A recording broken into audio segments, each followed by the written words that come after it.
여러분 요즘 급매물 없다는 말,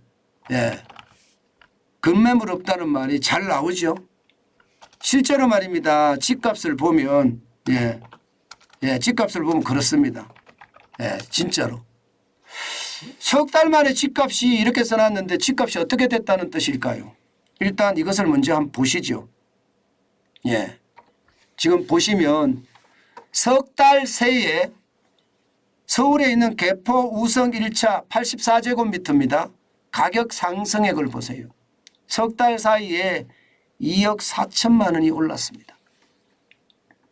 2억 4천만 원. 뭔가 집값이 좀 오른다는 생각이 들죠. 이게 국토부 실거래가 공개 시스템에서 나온 자료이기 때문에 제가 만든 자료가 아닙니다. 실제로도 그렇게 일어나고 있습니다. 보시는 것처럼 2023년 1월 13일입니다. 이게 24억 5천만 원이었거든요. 그것이 말입니다. 4월 7일에 26억 9천만 원. 보시는 것처럼 2억 4천만 원이 올랐습니다. 실제로 말입니다. 주간으로도 보면 말입니다. 집값이 조금씩 오르는 모양새를 나타냅니다. 특히 말입니다. 특히 서울 지역의 집값이 많이 달라지는 그런 모습을 보이거든요.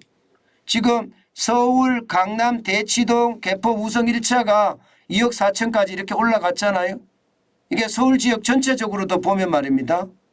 보시는 것처럼 이게 0.05까지 지금 낙폭을 줄였습니다. 이 말은 여러분 낙폭을 줄인다는 뜻은 무슨 뜻이에요? 이게 많이 떨어지던 것이 덜 떨어진다는 이야기고 서울 전체 지역으로 이야기한다고 하니까 어떤 지역은 지금 집값이 오른다는 이야기가 되는 거죠. 전체가 다 0.05%가 떨어지는 것이 아니라 어떤 지역은 오르고 어떤 지역은 떨어진다는 이야기가 되는 건가요? 실제로도 그렇게 일어나고 있는 겁니다. 지금 이번 주 들어와서는 용산구의 변화가 굉장히 많습니다. 용산구는요 지금 보합을 기록했어요. 계속 떨어지다가 낙폭이 마이너스를 기록하다가 0.00까지 도착을 했고요. 강동구도 0.01이 떨어지고 있습니다. 0.01 거의 뭐 이 정도면 보합세라고 봐야 되죠. 송파구도 0.01이 떨어지고 있고요. 송파구는 지난주에는 올랐는데 이번 주는 좀 떨어지는 모양새를 좀 보이고 있는 것도 사실입니다. 그러나 낙폭은 지난주 0.07에서 0.05로 줄어들었잖아요. 반면에 말입니다. 반면에 제가 보여드린 것처럼 강남구하고요. 서초구는 상승세 계속 이어가고 있습니다. 서울 강남 대치동이니까 2억 4천만 원이 올라온 것은 강남구잖아요. 강남구는 지금 올라가는 그런 상승세 기조를 계속 유지하고 있습니다. 이번 주에도 0.03%가 올랐고요.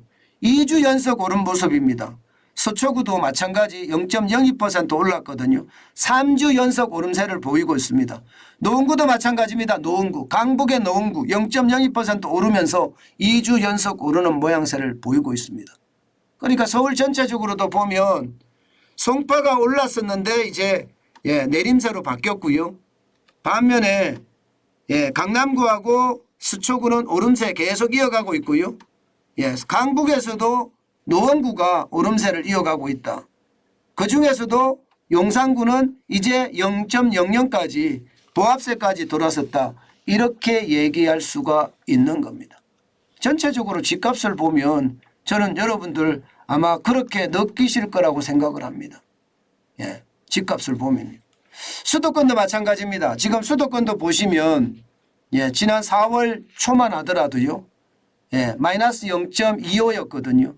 그러던 것이 지금은 마이너스 0.07까지 쭉 줄어드는 것을 보니까 낙폭이 굉장히 많이 줄어들고 있는 것도 사실입니다. 전국도 마찬가지고요. 전국적으로도 마이너스 0.09까지 뭐 서울이 0.05나 이거보다는 낙차가 조금 있지만 어쨌든 전국도 집값은 마이너스로 되면서 말입니다. 낙폭도 굉장히 줄여가는 그런 모습을 보이고 있다. 이렇게 이야기할 수 있을 겁니다. 여러분, 저는 시장을 보면서요, 항상 느끼는 것이요, 시장이 매주마다 시장이 바뀌는 것, 이것은요 어쩌면요 유동성은 많고요 불안감은 커지고, 그러니까 시장의 분위기에서 어떻게 갈지 잘 모르겠다, 이런 생각을 하는 듯 보입니다. 서울 월별 아파트 거래량 추세 한번 보겠습니다. 지금 보시다시피 3월에 2,979건으로 마감을 했습니다. 그런데 평균치가 6,040건이거든요. 거기에 비하면 뭐 2,979건이니까 반토막 정도밖에 안 됩니다. 그러니까 역대 평균치에는 턱없이 부족하고요.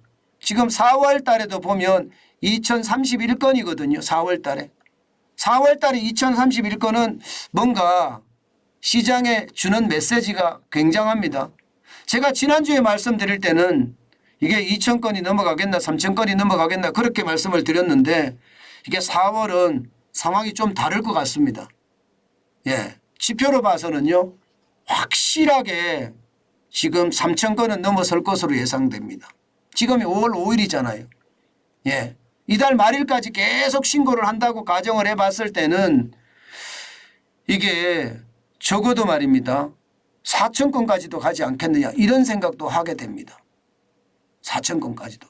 게다가 5월 달에도 오늘이 5월 4일까지 기준인데 31건까지 늘어난 걸 보면 이게 집값의 어떤 분위기는 거래량이 늘어난다, 시장이 활성화가 조금 돼가고 있다, 이게 4,000건이 넘어가면 확실히 활성화가 된다, 이렇게 보일 겁니다.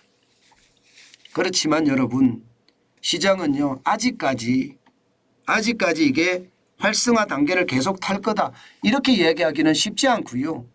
여기에다가 경기 침체 상황이 어떻게 되느냐에 따라서 집값도 굉장히 달라질 거라고 저는 보이거든요. 제가 여러분들에게 계속 말씀드렸던 거 있죠. L자형의 침체다. 상저라고 이야기하지만 상저는 확실히 저저고요. 상저저입니다. 하고라고 이야기하는데 과연 하고일까? 하도 저가 아닐까? 그러면 L자형의 경기 침체의 골이 계속 길어진다는 건데, 여러분도 알다시피 이게 길어지면 길어질수록 상황은 더 나빠지거든요. 그런 상황을 생각을 해보면 집값이 계속 올라간다는 보장 저는 하지 못한다. 본격 상승세다, 바닥이다, 이런 이야기도 많이 하는데요. 뭐 실질적으로 작년 11월이나 12월이 바닥이었을지도 모른다, 이런 얘기까지도 많이 하는데, 아직까지는 시장을 너무 호의적으로 보진 말자고요. 더 보수적으로, 더 어떤 좀 나쁘게 보는 게 저는 좋을 것 같아요. 보수적이라는 말이 비관적으로 보자는 뜻은 아니고요. 나쁘게 보자는 이야기는 좀 깐깐하게 보자는 뜻이에요. 깐깐하게. 나쁘게 보자는 이야기 좀 표현이 그런가요? 깐깐하게 보자고요. 시장은 그렇게 깐깐하게 보시다 보면 아마 집값에 대한 향방도 이제 점점 드러날 겁니다. 정부 입장에서요, 제가 보기에는 이게 부채 폭발에 대한 위험 워낙 크기 때문에 집값이 갑자기 떨어지는 것을 방비한다, 뭐 그런 차원으로 저는 보이거든요. 아마 당분간은 그럴 겁니다. 정부가 집값을 떠받치고 있는 모양새예요. 이게 자칫 잘못하면 부채 폭발의 위험까지 같이 오니까 그에 대한 어떤 불안감을 해소하는 차원에서 지금 진행되고 있는 것은 아닐까, 저는 그렇게 생각합니다. 여러분, 사실 집값이 떨어지면요 경제는요 완전한 위기로 몰아칠 겁니다.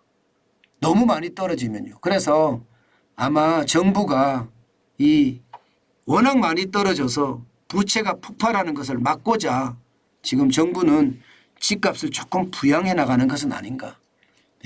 저는 그런 생각으로 마무리할 것 같습니다. 그렇지만 분명한 것은 L자형의 경기 침체이기 때문에 집값이 탄력을 받고 올라가기는 쉽지 않다.